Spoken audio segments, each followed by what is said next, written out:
Chapter 7, Section 7.1. In the first tutorial of this chapter, the objective is to calculate an estimate of the gradient of tangent to a curve. As you can see in this sentence, we have many words to be defined or to be recalled. Estimate, the gradient, the tangent, and curve.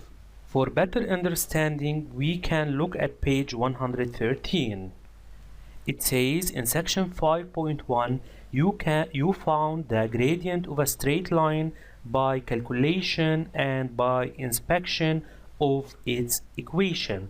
Previously, we were able to find and calculate the gradient of a straight line using an equation and by inspection.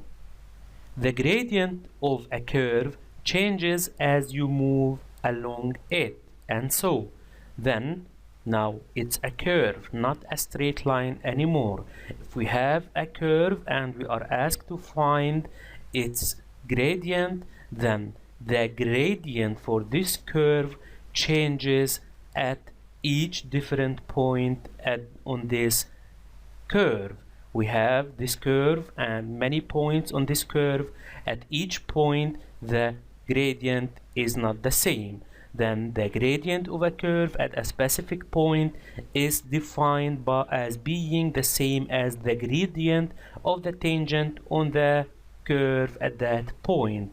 We can say now that the gradient at this specific point is defined as the gradient of the tangent at this point.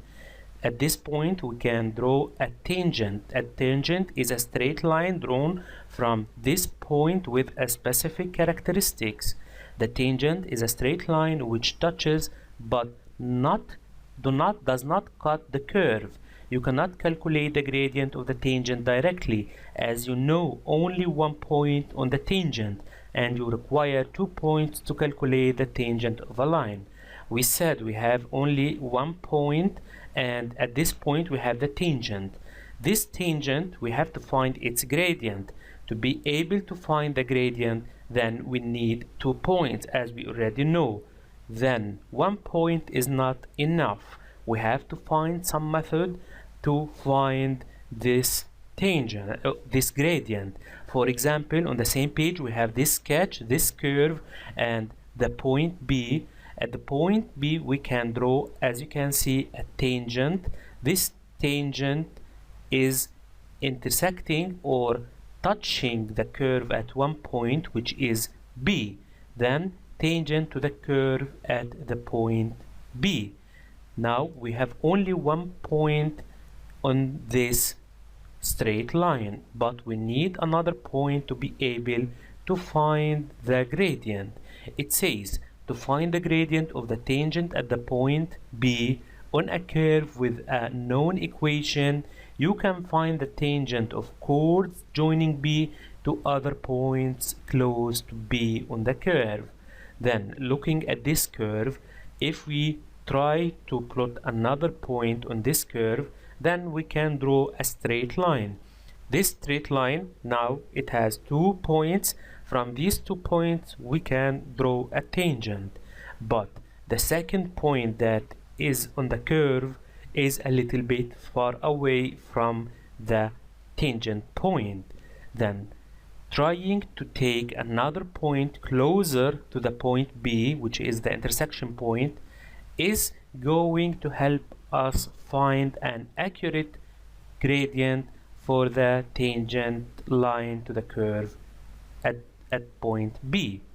So we can draw now, or we can try to take different points on the curve, and this straight line that cutting this curve is called a chord. We already know this from the properties of a circle and a chord. Now this point is closer to the point B, and the line is closer to the tangent line. We can try another point which is a little bit closer, and it's going to be, the straight line is going to be much closer to the tangent. we can try different points on the curve until we feel that the straight line joining these 2 points is almost the same as the tangent. On the tangent, you should find the values become very close to a limiting value, which is the value of the gradient of the tangent, and it's also the gradient of the curve at the point B. Then if we try to find a close point with a tangent point and draw a line from it that is going to be, this line is going to be not adjacent, the same, almost the same as the tangent line, then we can calculate its gradient, and the gradient of this chord line joining the 2 points is going to be the same gradient as the tangent to the curve. Therefore, now we can say that it's important to find a point close to the point B on the curve, that if we connect to the tangent point, we can form a line or a chord that is almost the same as the tangent line. For better understanding, in the upcoming tutorial we are going to do example 1 and try to do a practical example.